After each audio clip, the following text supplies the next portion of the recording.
Cik gan durvju mums atvērtos, ja mēs prastu runāt vismaz 10 pasaules valodās. Mūsu dzīve kļūtu interesantāka, bet redzesloks plašāks. Pieaugušiem tas palīdzētu darba meklējumos un biznesa kontaktu veidošanā ar ārvalstīm, bet bērniem tas palīdzētu iegūt jaunus draugus un zinības. Ir tāda vieta Latvijā, kur var jums palīdzēt īstenot šādu sapni. Vai zinājāt, ka angļu valoda ir dzimtā 400 miljoniem cilvēku visā pasaulē? Savukārt tas, kurš prot vācu valodu, var sazināties ar vairāk kā 100 miljoniem cilvēku, bet spāņu valodā runā vairāk kā 300 miljoni cilvēku. Tomēr nav jau svarīgi, cik valodu katrs no mums zina. Ir svarīgi, cik labi tās protam. Sevišķi šodien, sparīgas darba tirgus konkurences apstākļos ar vienas dzimtās valodas zināšanām nereti viena nebūs gana. Tulkošanas un valodu mācību pakalpojumu sniedzējs Skrivanek izveidots pirms 16 gadiem Prāgā, Čehijas Republikā. Uzņēmumam paplašinoties ir tapušas 50 filiāles 14 valstīs, taiskaitā arī Latvijā. Pirms vairākiem gadiem izveidotā Skrivanek Baltic valodu skola iemācīs jums nepieciešamo valodu tā, lai jūs to varētu lietot mācībās, ceļojot vai biznesa vidē. Nevelti Skrivanek valodu skolas moto skan "Iemācīsim to pateikt". Profesionāli ārvalstīs apmācīti pasniedzēji ļaus pārvarēt bailes, lietojot jums nepieciešamo vai vēlamo svešvalodu ikdienā. Pat ja jūs moka neziņa un šaubas, kā noturēt uzmanību mācību laikā un šīs mācības arī sekmīgi pabeigt.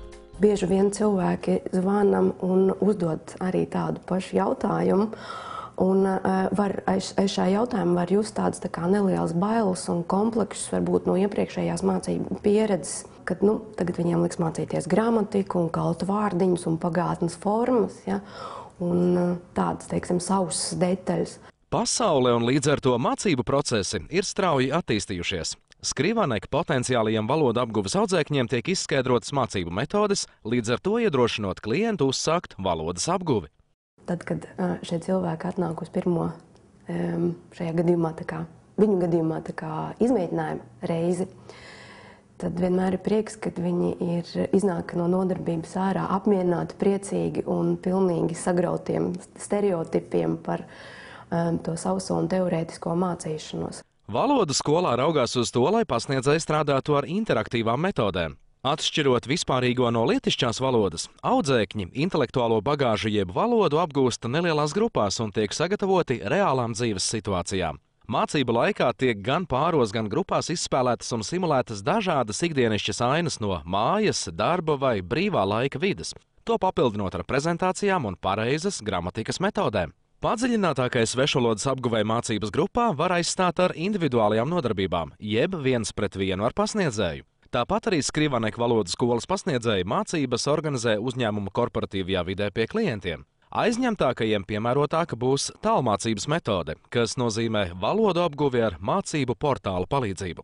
Audzēknis saņem autorizācijas pieeju mācību portālam, kas nemitīgi tiek kontrolēts un papildināts ar uzdevumiem. Būtiskākais ir realizēt kopējo galamērķu valodu zināšanu apguvē, jo valoda sniegs jums plašāku skatu uz dzīvi, lai neapjuktu brīdī, kad, piemēram, kāds svešā mēlē runājošs ārzemnieks jūs laipni palūgs nosaukt skaistākās vietas Rīgā. Mans galvenais padoms noteikti būtu neapjukt un nebaidīties sarunāties ar šo cilvēku, jo atkal jārunā no pieredzes.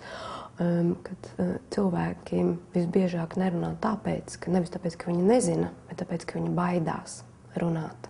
Jā, un, protams, zīmējumi arī var palīdzēt, ja tanī brīdī ir pie rokas uz ielas rakstāmais un lapiņa. Valodu skolai Skrivanek Baltic ir Rīgas domes izglītības, jaunatnes un sporta lietu departamenta licence, un tā īsteno interešu izglītības programmu. Ja esat nolēmis apgūt kādu svešvalodu vai papildināt jau esošās zināšanas, jums iestājoties valodu skolā būs jānokārto pārbaudes tests. To var izdarīt klātienē vai tiešsaistē, internetā Skrivanek mājaslapā. Tas nepieciešams, lai noteiktu, kāda līmeņa apmācībām esat gatavs. Taču sākumā ir nepieciešama nevien vajadzība, bet arī vēlme. Tā nodrošinās mācību apmeklējumu regularitāti, kas būs 2 reizes nedēļā. Savukārt labs un harizmātisks pasniedzējs noturēs jūsu uzmanību tā, ka nemanīsit aizritam nodarbības laiku. Mācību semestra apguves materiālus sagādās pasniedzējs, taču pilnīgi bez mājas darbu pildīšanas iztikt gan nevarēs. Nevajag satraukties, jo atzīmes neliks. Tomēr zināšanas novērtēs ar prasmju līmeņa apzīmējumu pēc burtiem, ko nosaka CEF sistēma jeb Eiropas kopīgo pamatnostādņu skala. Semestra noslēgumā izpildīsiet nelielu pārbaudas darbu un pēc kursu beigšanas saņemsiet apliecību par regulāru kursu apmeklējumu un noteiktu zināšanu līmeņa apguvi konkrētā svešvalodā. Aktuāli, ka šobrīd ar Nodarbinātības valsts aģentūras izsniegtiem kuponiem nodarbinātajiem ir iespēja apgūt svešvalodu ar 90 līdz pat 100% atlaidi.